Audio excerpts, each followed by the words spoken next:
Hello everyone, I'm here again reading our books of the great people of the Bible and how they live. And I'm still in the Seekers of the Promised Land, but in chapter 2, the 12 tribes for a new nations, Jacob and his sons. By means of Stolen Birthright, Jacob emerged as the leader of the tribe of Abraham and Isaac during a period of bitter family quarrels and intrigues.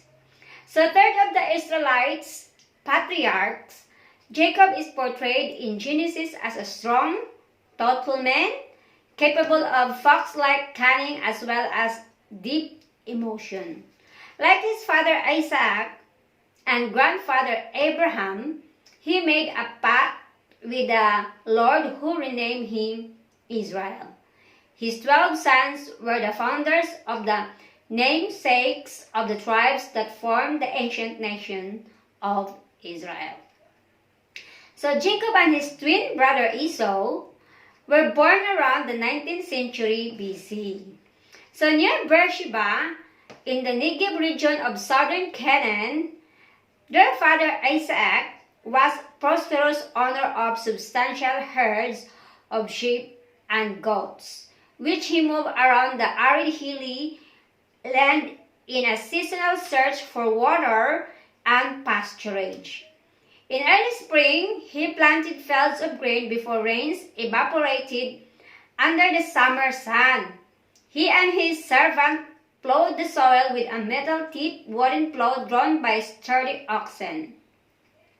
It was a pleasant pastoral life governed by the changing season and the fluctuating supply of water. The times were peaceful throughout the whole Near East. Isaac had been married for 20 childless years to Rebekah. When at last she became pregnant with her twin sons, and Isaac prayed to the Lord for his wife because she was barren, and the Lord granted his prayer, and Rebekah his wife conceived the children, struggled together within her, and she said, "If it is thus, why do I live?" So she went to inquire of the Lord, and the Lord said to her, "Two nations are in your womb, and two peoples born for you shall be divided. The one shall be stronger than the other. The elder shall serve the younger." So two later Israelite, his prophecy proved to be true. Rebekah's sons became founders of the Israelites and the Edomites. So when the time came, Rebekah gave birth twins in the privacy of her tent. At the first pangs of labor, she straddled two cushion stones above a space intended for the newborn infants.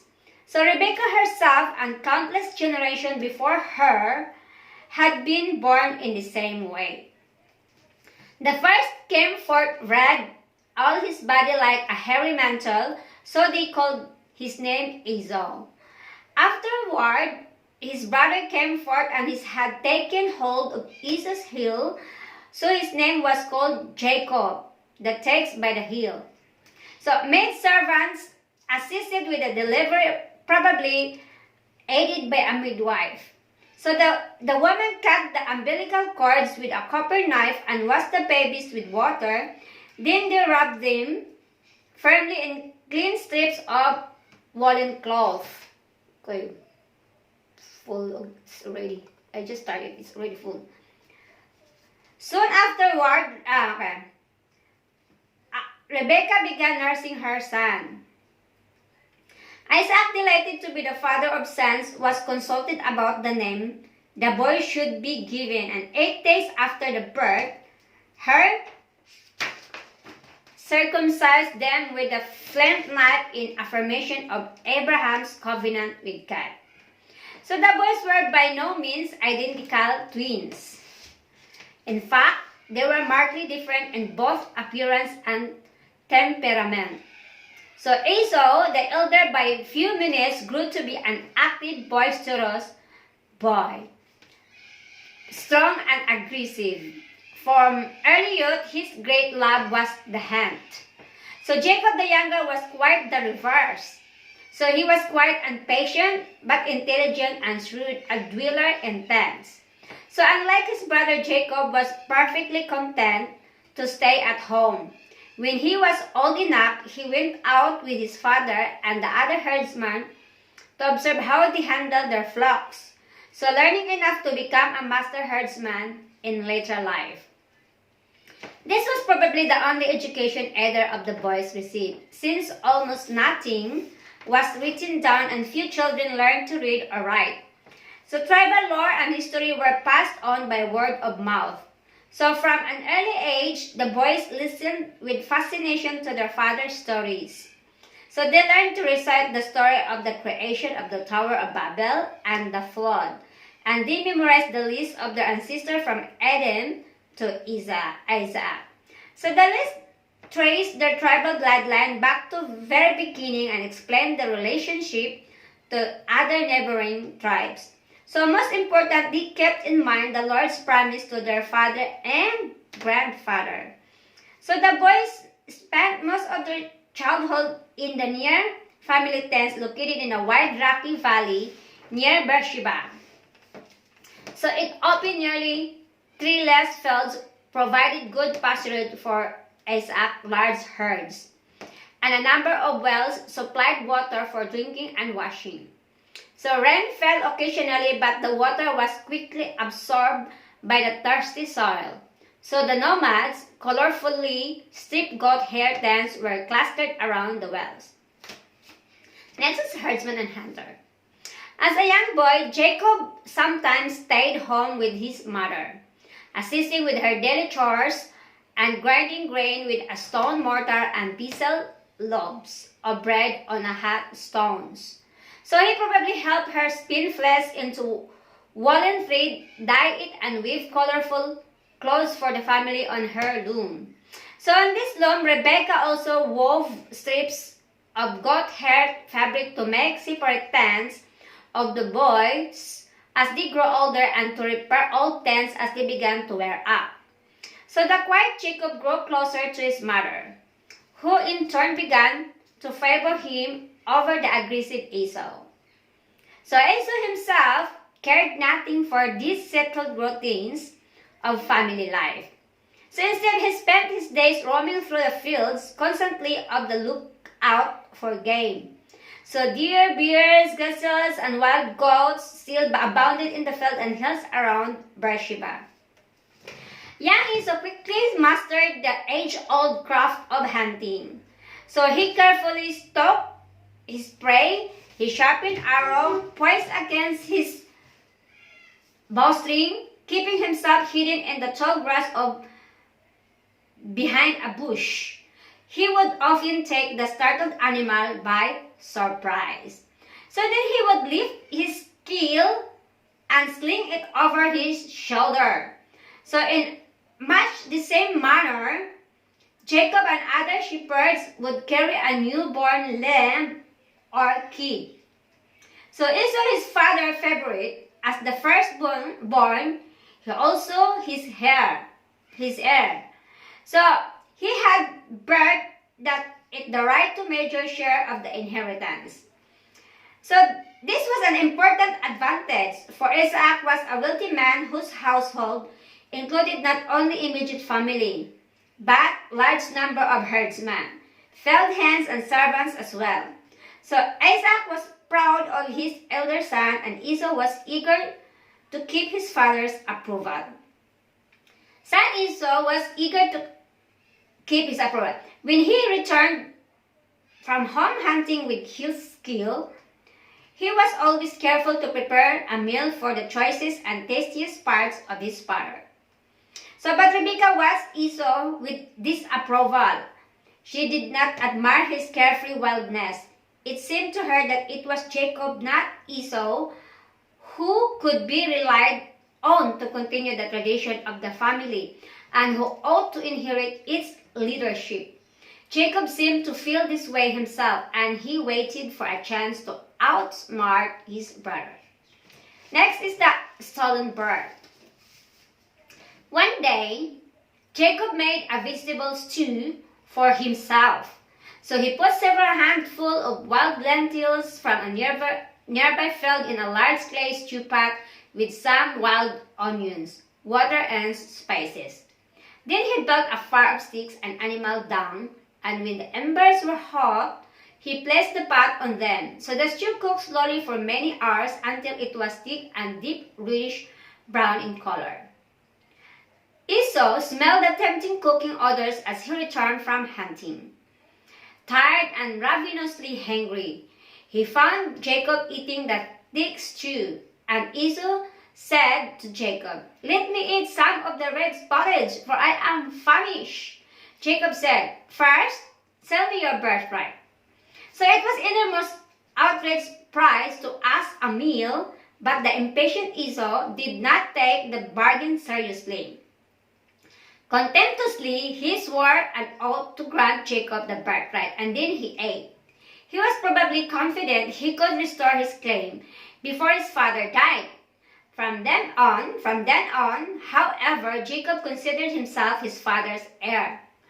So if Rebekah needed proof of Esau's disregard for family traditions, it came with his marriage. So it was very important to marry within the tribal clan to ensure that the family bloodline, as well as its customs, traditions, and religions, would be carried on. So Esau, however, made no effort to marry within some branch of the tribe of Abraham, but instead chose two Hittite girls. So their tradition, their gods, and their manner of worship were those of people whose home was far to the north in Asia Minor. So they had little in common in those of the tribe of Abraham. So Esau's marriages greatly distressed Isaac and Rebekah.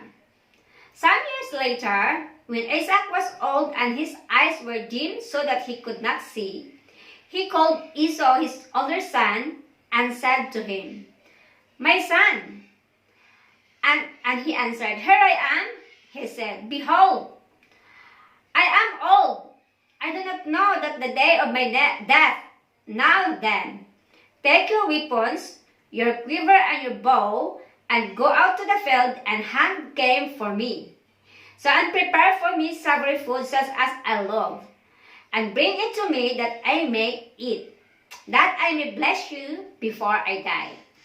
So eagerly Esau went out in search of game. As head of the tribe, it was Isaac's responsibility to pass on that role by giving his blessing to one of his sons. Such deathbed blessings, usually given to the eldest son, were a common type of oral will which were conferred would be honored by tribal law. So Isaac's blessings given in the name of the God of Abraham would carry with it promise of success, wealth, and fertility. Once given, it could not be withdrawn. So now Rebekah was listening when Isaac spoke to his son Esau. So when Esau went to the field to hunt for game and bring it, Rebekah said to her son Jacob, "Now, therefore, my son, obey my word as I command you. Go to the flock and fetch me 2 good kids, that I may prepare from them savory food for your father, such as he loves, and you shall bring it to your father to eat, so that he may bless you before he dies." So but Jacob said to Rebekah his mother, "Behold, my brother Esau is a hairy man, and I am a smooth man. Perhaps my father will feel me, and I shall seem to be mocking him, and bring a curse upon myself and not a blessing." So Rebekah reassured her son, and he went out and fetched the 2 kids. Then Rebekah took the best garments, and Esau her older son, which were within the house. So and put them on Jacob her younger son, and the skins of the kids she put on his hand and upon the smooth part of his neck. So and she gave the savory food and the bread, which she had prepared, into the hand of her son Jacob. So disguised, Jacob presented his father with the food. So the old man, hearing Jacob's voice, became suspicious as son to come closer. So Jacob went near to Isaac his father, who felt him and said, "The voice is Jacob, Jacob's voice, but the hands are the hands of Esau." And then he did not recognize him because his hands were hairy like his brother Esau. So he said, are you really my son, Esau? He answered, "I am." Then he said, "Bring it to me, that I may eat of my son's game and bless you." So he brought it to him, and he ate, and he brought him a wine, and he drank. Then his father Isaac said to him, "Come near and kiss me, my son." So he came near and kissed him, and he smelled the smell of his garment, and blessed him, and said, "See, the smell of my son is as the smell of a field, which the Lord had blessed. May God give you of the dew of heaven, and of the fatness of the earth, and plenty of grain and wine. Cursed be everyone who curses you, and blessed be everyone who blesses you." After he had received his father's blessing, Jacob went out. A few minutes later, Esau returned from his hunting. He also prepared savory food and brought it to his father, and he said to his father, "Let my father arise and eat his son's game, that you may bless me." His father Isaac said to him, "Who are you?" He answered, "I am your son, your firstborn Esau." Then Isaac trembled violently. Esau begged for a blessing for himself, but Isaac answered, "Behold, I have made him, Jacob your Lord, and all his brother I have given to him for servants. And with grain and wine I have sustained him. What then can I do for you, my son?" Esau said to his father, "Have you but one blessing, my father? Bless me, even me also, my father, oh, my father." And Esau lifted up his voice and wept. But it was too late. The blessings once spoken could not be retracted. Esau must have hated Jacob from that moment. Fortunately, there was an excellent excuse for Jacob to leave. So he was still unmarried as Isaac's heir. It was important that marry a woman of his own tribe. So Rebekah's family came from Haran, the northwestern Mesopotamian city from which Abraham and his family had migrated into Canaan. Abraham himself had never abandoned his strong tribal connection with Haran, and he had insisted that his son Isaac marry a woman on his tribe. Thus, it is not surprising that Rebekah suggested to Isaac that Jacob go to Haran to find a wife. There, some 500 miles to the north, lived her brother Laban. So he had 2 daughters, and surely one of them would be suitable for Jacob.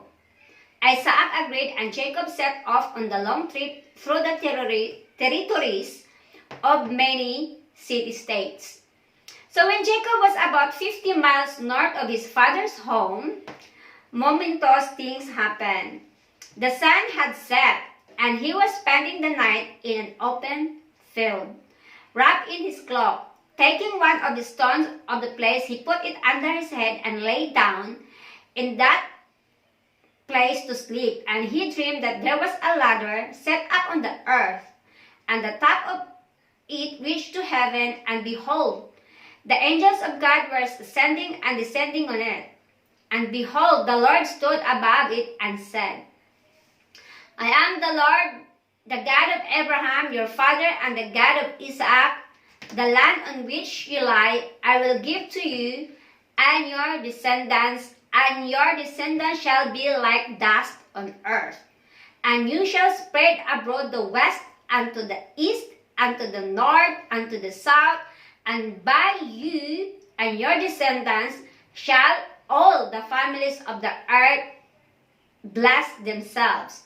So Jacob awoke from his dream, filled with awe for the place where he had slept and for the God he had seen. So he named the spot Bethel, house of God. So before leaving, he swore a personal oath, reaffirming the covenant of Abraham and Isaac. So Jacob continues his journey northward, and At length, he approached Haran. This city, a busy junction point on the great caravan roads between Mesopotamia and the Mediterranean, lay on plain between the Tigris and Euphrates rivers. As Jacob neared Haran, he saw first colorful tents of Laban and his people. Beyond this lay the beehive-shaped mud brick huts, the settled inhabitants, and beyond this, the gates of the great city itself, while still on the outskirts of Haran. So Jacob came to a well. This was a popular meeting place among shepherds who watered their flocks there at the end of each day. So a large flat stone slab too heavy for one man to move usually covered the opening. This was to ensure that all got their fair share of water. So Jacob went up some nearby shepherd and asked where he might find Laban. So as the men were talking, Laban's younger daughter Rachel came up with her sheep. So when Jacob saw his shapely and beautiful cousin, he fell in love with her on the spot. He went up to her, explained who he was, and helped her water the sheep. Then, unable to hide his feeling any longer, he kissed her and wept with happiness. So his love for Rachel never wavered after that moment. So Rachel ran quickly to tell her father the news. Laban, delighted to see her sister's son, so welcomed Jacob heartily and invited him to stay. So Jacob could not have come to a better time. Since Laban had only 2 children, both girls, he was looking for a capable son-in-law who would eventually take over the family holdings. Next is earning a bride. Jacob told Laban of his desire to marry Rachel. So it was customary for the prospective husband to present a gift for the family of the bride. The gift was generally made in livestock or material goods. So, but also Jacob had brought little with him. He offered to look after Laban's flocks for 7 years, instead an accepted custom of the time.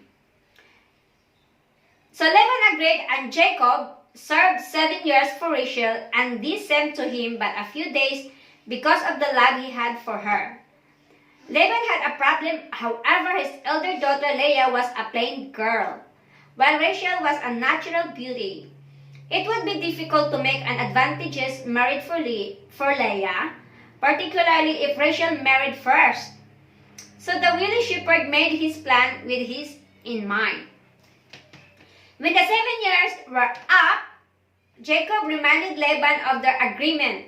Laban immediately prepared a great wedding feast, and many guests gathered for the usual week of celebration. There was no religious ceremony. The customary formalities had already been arranged by Laban and Jacob. So the marriage was usually consummated and thus made legal on the first night. The bride was brought to Jacob's darkened tent late at night, so her face hidden behind the traditional veil. So Jacob rejoiced that at last he had won his beloved Rachel, and it was not until morning that he discovered he had married Leah instead. So he had been fooled by Laban in much the same way he himself had fooled Isaac. So Jacob was furious. He went immediately to Laban and demanded an explanation, but the old shepherd shrugged it off, explaining that it was the custom of the land to marry the older daughter first. Laban the calmly suggested that Jacob marry Rachel at the end of the week of feasting and serve 7 more years as a second marriage gift. So Jacob had to agree. Next is the son for the shepherd. Leah bore Jacob's 4 sons, Reuben, Simeon, Levi, and Judah. But Rachel remained childless. Because of this, a serious rivalry developed between the 2 sisters. So children, especially sons, were of prime importance on tribal society. since they worked in the fields and helped protect the herds and other possession of the family against rooters. So even more important, male children carried on the family line. The tribal ancestry was traced through the men of the family, and a boy was always identified by his father or even his grandfather's name. So it's not surprising then that childlessness was a great calamity. If there were more than one wife, the one with the most children would feel superior. In fact, a childless wife might well fear her husband's rejections. So when Rachel saw that she bore Jacob no children, she envied her sister, and she said to Jacob, "Give me children or I shall die." Jacob's anger was kindled against Rachel, and he said, "Am I in the place of God, who was withheld from you the fruit of the womb?" So desperate Rachel resorted to a legal arrangement Jacob's grandmother Sarah had used. So Laban had given Rachel a maidservant, Bella, as a wedding present. So Rachel gave Bella to Jacob and asked him to treat her as a wife, that she may bear upon my knees, and even I may have children through her. And any child born would be regarded as Rachel. But Leah, not to be outdone, gave her maid Zilpah to Jacob. By the time the 14 years of Jacob's servitude were nearly over, he had a daughter, Dinah, and 6 sons. Six more sons: Dan, Naphtali, Gad, Asher, Issachar, and Zebulun, by Leah and the maidservants. Moreover, Rachel had finally conceived. So she gave birth to Joseph, because Jacob's 11 sons. So shortly thereafter, Jacob informed Laban, who by now had sons of his own, that his servitude was completed, and asked to take his wife and children and return home to Canaan. It took Jacob another 3 years to extricate himself from Laban's domination.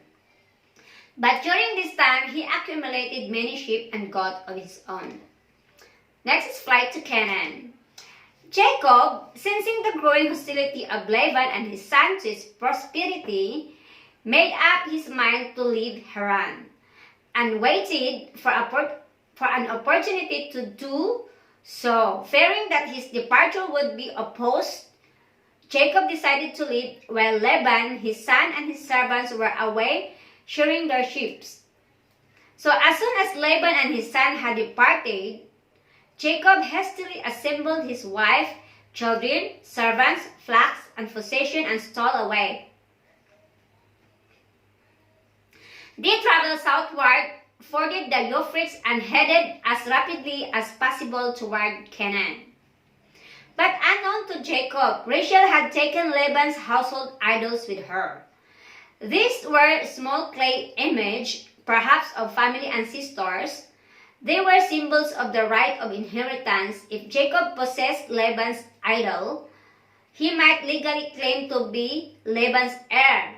So this may have been the reasons Rachel took them from her father's house.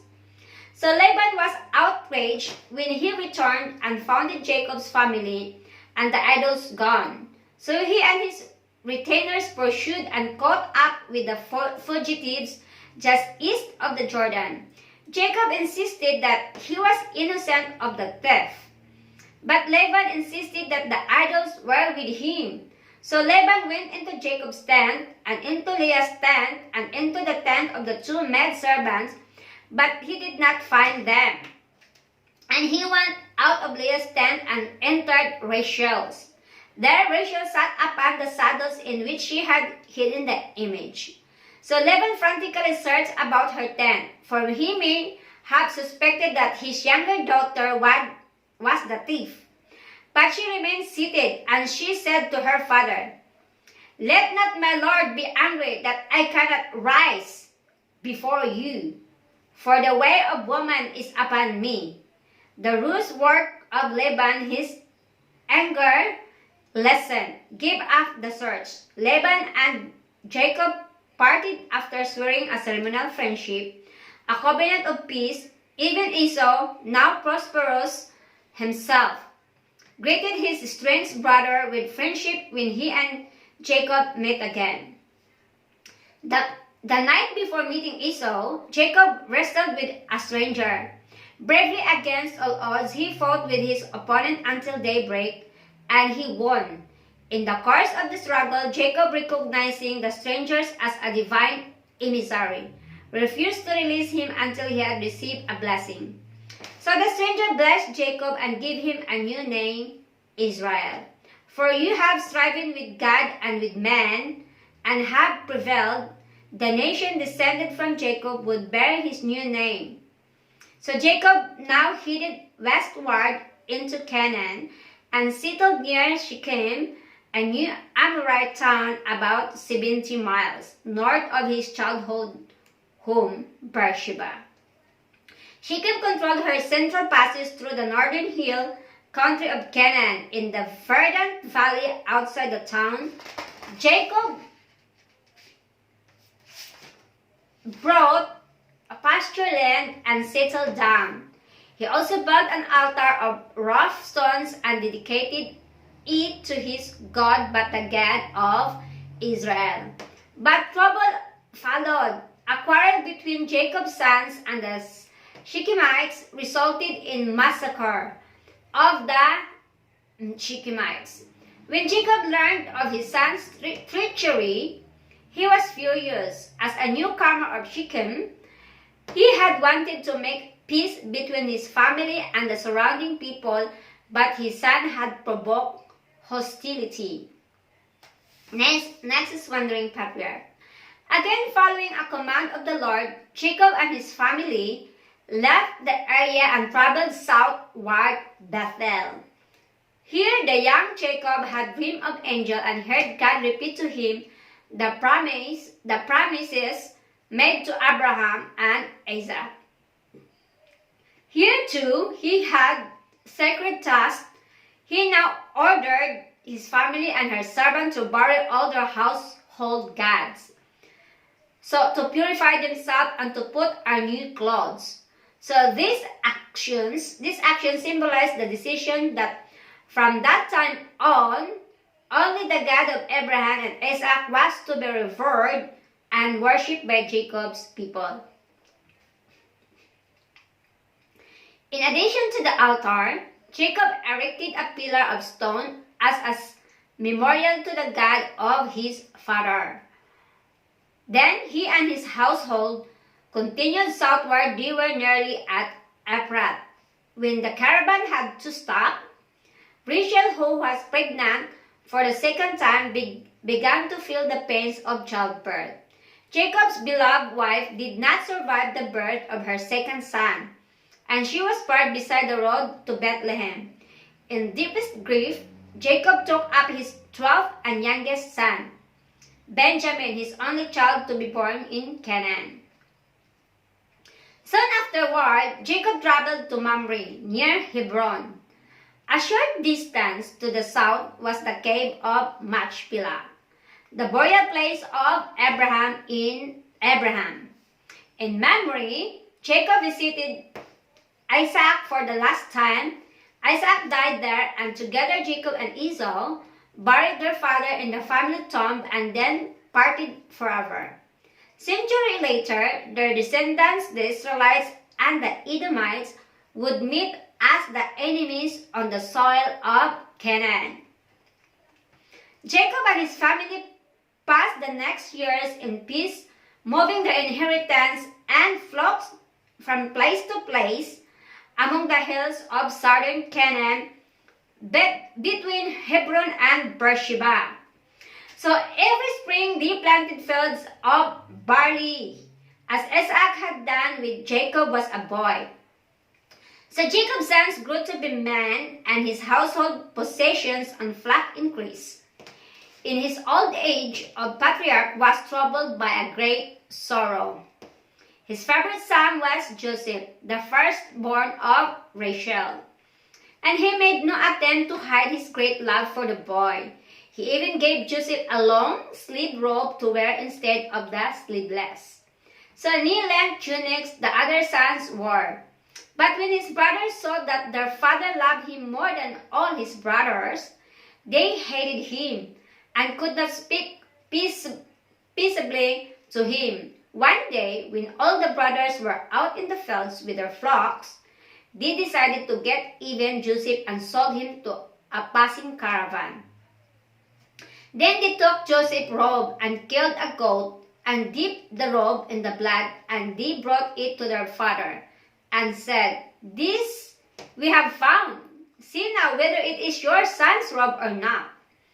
And he recognized it and said, "It is my son's robe, and wild beast has devoured him. Joseph is without doubt torn into pieces."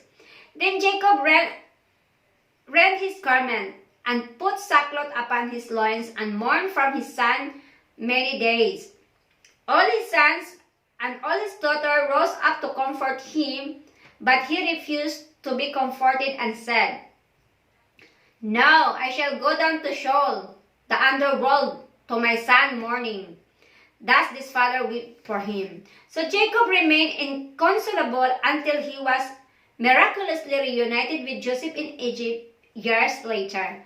There he and his family settled in the easternmost section of the Nile Delta, a place they then called Goshen. The years of Jacob's old age in Egypt were the happiest and most peaceful of his life. He had never thought that he would see his favorite son again, yet they saw not only Joseph but Joseph's two sons, Manasseh and Ephraim, as well. So near the end of his life, Jacob summoned all his sons, blessed each in turn, and described their future inheritance in the land of Canaan. When Jacob finished charging his sons, he drew up his feet into the bed and breathed his last and was gathered to his people.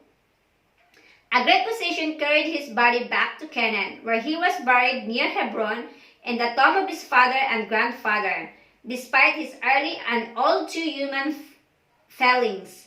So Jacob had grown to become the venerated founder of people, as the Lord had promised at Bethel. So the story of Jacob and his son is told in chapter 25 to 50 of the book of Genesis. The next story in chapter 3, I will read in the next video. Thanks for watching. God bless everyone. Bye. I need to delete some videos because it's always saying full. Okay, bye.